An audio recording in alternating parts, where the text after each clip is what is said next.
Нет коррупции, не берите и не давайте взятки, ведь в конечном итоге все оборачивается против вас самих же. И сколько мероприятий по этому поводу проведено в регионе не счесть. К совести призывают и самые юные жители региона, юноармейцы.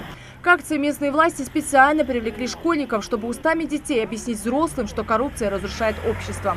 Что нужно знать об этом каждому? Ответ на этот вопрос кроется и в буклетах, которые раздают каждому водителю. В памятке описаны все виды коррумпированных преступлений. Я думаю, что сегодняшняя акция – это маленький вклад в работе по данному направлению. Антикоррупционная деятельность направлена на решение данной проблемы.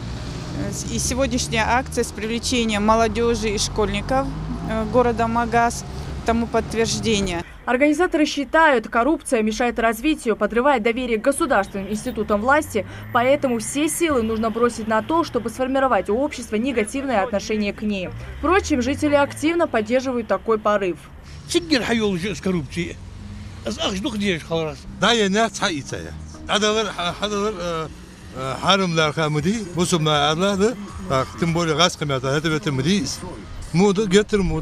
Борьба с коррупцией в нашем обществе по-прежнему остается актуальной темой и является важнейшей политической задачей.